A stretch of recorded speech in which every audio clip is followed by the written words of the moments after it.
जय श्री श्याम सभी को। तो जैसे कि पता है आपको, मैं ईएमआरएस के लिए आपको क्लास 9 to 12 का कंप्लीट बेसिक करा रही हूँ, जिसमें हमने एक चैप्टर ऑलरेडी डिस्कस कर लिया है जो कि हमारा सरफेस एरिया एंड वॉल्यूम से था। एंड मैंने आपको प्रीवियस ईयर क्वेश्चन भी करा दिए थे ईएमआरएस में किस टाइप से आए थे। होप सो आपने वो वीडियो देखी होगी। तो आज हम अपना एक नया चैप्टर स्टार्ट करते हैं, क्लास 10th का ही चैप्टर नंबर 7, जिसका नाम है कोऑर्डिनेट ज्योमेट्री। ठीक है, लास्ट ईयर इसमें से आपके 2 से 3 क्वेश्चन आए हुए थे ईएमआरएस में। ठीक है, इस टॉपिक से तो देखते हैं एंड स्टार्ट करते हैं अपना टॉपिक जो कि है कोऑर्डिनेट ज्योमेट्री। तो सबसे पहले हम देख लेते हैं कोऑर्डिनेट ज्योमेट्री में कोऑर्डिनेट का मतलब क्या होता है। ठीक है, देखो कोऑर्डिनेट का मतलब क्या होता है। मैंने सपोज कोई एक प्लेन ले ली, कौन सी, एक्स वाई प्लेन। ठीक है, मैंने एक्स में एक पॉइंट ले लिया 2 एंड वाई में एक पॉइंट ले लिया 3। ठीक है, जो ये हमारा 2 एंड 3 जो ये 2 पॉइंट बने हैं ना, इन पॉइंट को बोलते हैं कोऑर्डिनेट। मैं क्या बोल रही हूँ कि कोऑर्डिनेट का मतलब क्या होता है। कोऑर्डिनेट का मतलब होता है कि कोई भी हमने एक्स वाई प्लेन लिया, उसमें से कोई भी 2 पॉइंट लिए, एक ले लिया हमने एक्स एक्सिस से एंड दूसरा पॉइंट ले लिया हमने वाई एक्सिस से। ठीक है, जो एक्स एक्सिस से पॉइंट लिया और जो वाई एक्सिस से पॉइंट लिया, जो एक ब्रैकेट बना, जैसे सपोज मैंने 2 एंड 3 पॉइंट, जो 2 था वो हमने एक्स एक्सिस से लिया एंड 3 था वो कहाँ से लिया, वाई एक्सिस से लिया। तो दोनों पॉइंट बने 2 एंड 3, इसको बोलते हैं हम कोऑर्डिनेट। ठीक है, मतलब आ गया कोऑर्डिनेट का। अब जैसे सपोज मैंने यहाँ पे एक बनाया X axis and Y axis. ठीक है, मैंने एक्स एक्सिस पे पॉइंट ले लिया 1, ये रहा। ठीक है, एंड मैंने वाई एक्सिस पे पॉइंट ले लिया 2।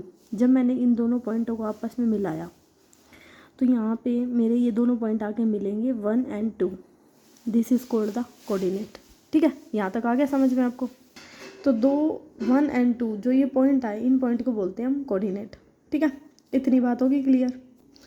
अब यहाँ से तो मतलब निकल गया कोऑर्डिनेट का, लेकिन चैप्टर में दिया कोऑर्डिनेट ज्योमेट्री। अब ज्योमेट्री का मतलब क्या होता है।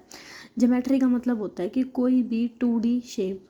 ठीक है, 2D शेप का मतलब क्या होता है, जिसमें लेंथ भी होती है एंड ब्रेथ भी होती है। ठीक है, तो यहाँ पे जब हमने X axis and Y axis लिया, तो एक्स एक्सिस तो क्या हो गया यहाँ पे लेंथ, एंड वाई एक्सिस क्या हो जाएगी, ब्रेथ। यानी कि इसमें 2 पॉइंट आ गए, लेंथ एंड ब्रेथ। तो इस जब भी हमारे 2D में इस टाइप की कोई शेप इंक्लूड हो जाए जिसमें लेंथ एंड ब्रेथ इंक्लूड हो, तो उसको बोलते हैं हम कोऑर्डिनेट। और यहाँ पे लेंथ एंड ब्रेथ एक प्लेन एक्स वाई प्लेन दिया हुआ था, उसमें उसके कोऑर्डिनेट निकल गए और वो एक 2D शेप की थी, तो उसको हम क्या बोलेंगे, कोऑर्डिनेट ज्योमेट्री। ये बात आ गई इतनी समझ में कि कोऑर्डिनेट ज्योमेट्री का मतलब क्या होता है। ठीक है, ये तो कुछ नहीं था, ये तो एक बेसिक था, थोड़ा सा आपको आइडिया देने के लिए कि मेनली कोऑर्डिनेट ज्योमेट्री होता क्या। ठीक है, अब इसमें जो एक पॉइंट है ना, एक पॉइंट आता है आपका एब्सिसा। एब्सिसा किसको बोलते हैं, एक्स एक्सिस को। ठीक है, एक्स एक्सिस के बेसिकली 3 नाम होते हैं, abscissa, X axis and horizontal. Similarly Y axis के 3 नाम होते हैं, ordinate, Y axis and vertical line. ठीक है, तो ये था इस चैप्टर का बेसिक। मैंने जस्ट सिंपल है, आपको कुछ नहीं बताया अभी तो मैंने आपको सिर्फ कोऑर्डिनेट ज्योमेट्री का मतलब बताया है कि कोऑर्डिनेट ज्योमेट्री होती क्या है। ठीक है, अब जो मेन कंसेप्ट है ना, शुरू तो वो होगा क्योंकि एग्ज़ाम में तो वहीं से क्वेश्चन बनेंगे, मतलब वही चीज़ यूज़ होती है। तो इसमें सबसे पहले आता है, तो इसमें हमारा सबसे पहले आता है डिस्टेंस फार्मूला। डिस्टेंस फार्मूला क्या होता है एंड कब यूज़ करते हैं। डिस्टेंस फार्मूला का मतलब होता है कि हमने कोई भी 2 पॉइंट लिए ए से बी तक, तभी तो उसको डिस्टेंस बोलेंगे। सपोज आपका घर है ना, आपका स्कूल। ठीक है, तो वहाँ से वहाँ तक का डिस्टेंस कितना है, कैसे निकालेंगे, तो डिस्टेंस तो उसी को बोलते हैं ना। तो मैंने यहाँ ले लिया एक पॉइंट ए और यहाँ ले लिया एक पॉइंट बी। ठीक है, ए के ऊपर मैंने 2 पॉइंट ले लिए x1 y1 एंड मैंने बी के ऊपर 2 पॉइंट ले लिए x2 y2। इन पॉइंटों का डिस्टेंस क्या निकालते हैं, x2 माइनस x1 का whole square plus y2 minus y1 का होल स्क्वायर एंड कंप्लीट के ऊपर under root. This is called the distance formula of the 2 point. ठीक है, तो ये फॉर्मूला आपका यूज़ होता है। इस फॉर्मूले का यूज़ हम कब करते हैं, जब भी 2 पॉइंट के बीच में डिस्टेंस को फाइंड करना हो, then we will use the distance formula. ठीक है, और इस फॉर्मूले को याद कर लेना, ये यूज़ होगा। मैं दिखाऊंगी क्वेश्चन में कैसे होगा, बट अभी इंट्रोडक्शन है तो अभी याद करो कि ये फॉर्मूला होता क्या। दूसरे में आता है आपका इक्वी डिस्टेंस। इक्वी डिस्टेंस का मतलब क्या होता है, इक्वी डिस्टेंस का मतलब होता है कि आपको ना सपोज कोई भी जैसे टर्म दे दी होगी कि भाई कोई भी पॉइंट है एक्स एक्सिस पे है, ठीक है, एक्स एक्सिस पे है तो इस लाइन का मतलब क्या होता है कि वहाँ पे जो वाई पॉइंट है वो क्या होगा, 0। ठीक है, ध्यान से सुनो मैं क्या कह रही हूँ। मैं क्या कह रही हूँ कि कोई भी पॉइंट जब एक्स एक्सिस पे है तो उस पे वाई क्या होता है, 0। सिमिलरली अगर जैसे आपको डेफिनेशन में दी हो, मैं दिखाऊंगी डेफिनेशन आती कहते हैं क्वेश्चनों पे, पर अभी बेसिक समझो कि कोई जब आपको कोई पॉइंट वाई एक्सिस पे बोले तो एक्स क्या होगा, 0 उस केस में। ठीक है, इतनी बात आई समझ में, चले आगे। उसके बाद आपका आता है सेक्शन फॉर्मूला। अब सेक्शन फॉर्मूला क्या होता है, सेक्शन फॉर्मूले का मतलब क्या होता है, सेक्शन फॉर्मूले का मतलब होता है कि कोई भी आपके पास एक लाइन है, ठीक है, लाइन मान लो या फिर कोई भी डिस्टेंस मान लो ए एंड बी। ठीक है, जब हम ए एंड बी को ना आपस में, सेक्शन का मतलब होता है डिवाइड करना, डिवाइड कर दे। मैं क्या बोल रही हूँ ध्यान से सुनना, ये छोटी छोटी बातें ही आगे ले जाती हैं और छोटी छोटी बातें ही पीछे खींच देती हैं बंदे को। मैं क्या बोल रही हूँ कि ये सेक्शन फॉर्मूला पता कैसे चला कि सेक्शन फॉर्मूला लगाना है, जब भी हमें 2 पॉइंट का डिस्टेंस दे रखा हो और उनके बीच में क्या कर रखा हो कि बांट रखी हो चीज़ें। मैंने इसको सपोज बीच में ना सी पॉइंट मान लिया, जब इनके बीच में मैंने क्या कर दिया, डिवाइड कर दिया, सेक्शन कर दिया, इनको पार्ट्स में बांट दिया, तो हम इस फॉर्मूले को यूज़ करेंगे। और जब मैंने इसको अंदर से बांटा है ना, अंदर से काट दिया ना, तो हम लगाते हैं इंटरनली। ऐसे ही जब अगर ये पॉइंट आपको ए एंड बी दे दिया, क्योंकि इसमें 2 चीज़ें आती हैं, अगर मैंने उसको अंदर से ना काट के ना इसका सेक्शन बाहर से कर दिया और उस पॉइंट सी को ना सपोज मैंने यहाँ दे दिया, तो हम लगाते हैं एक्सटर्नल फॉर्मूला। मैं क्या बोल रही हूँ ध्यान से सुनना, आप मेरी बात को ध्यान से सुनना कि सेक्शन फॉर्मूले का मतलब होता है कि सेक्शन करना, किसी भी चीज़ को बांटना। तो एक होता है इंटरनली सेक्शन, एक होता है एक्सटर्नली। इंटरनली के लिए फॉर्मूला क्या होता है कि m1x2 plus m2 x1 m1 plus में m2। अब ये याद कैसे करना है मैं वो भी बताती हूँ फॉर्मूला। ठीक है, देखो इस फॉर्मूले को ना कैसे याद करना है, सपोज आपके पास कोई 2 पॉइंट है, ठीक है, दिख रहा है ना साफ, यहाँ बता देती हूँ, यहाँ जगह है, आपके पास 2 पॉइंट दे दिए, ठीक है, ये ए ये बी, इसमें पॉइंट ले लिया x1 y1, यहाँ ले लिया x2 y2।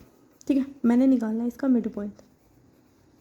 ठीक है, मिड पॉइंट निकालने का फॉर्मूला क्या होता है, x1 प्लस में x2 divided by 2 and y1 plus में y2 divided by 2। This is the formula of mid point.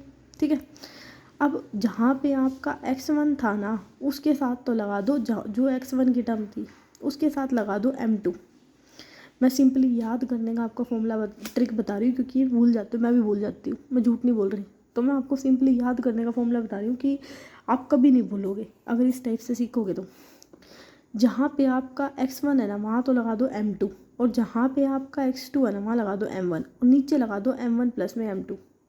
इसको ऐसे करके याद कर लो। सिमिलरली जहाँ पे y2 है उसके साथ तो लगा दो m1, और जहाँ पे y1 है उसके साथ लगा दो m2, m1 प्लस में m2। और जो ये m1 m2 है ना, ये क्या चीज़ है, ये है इसके रेशो।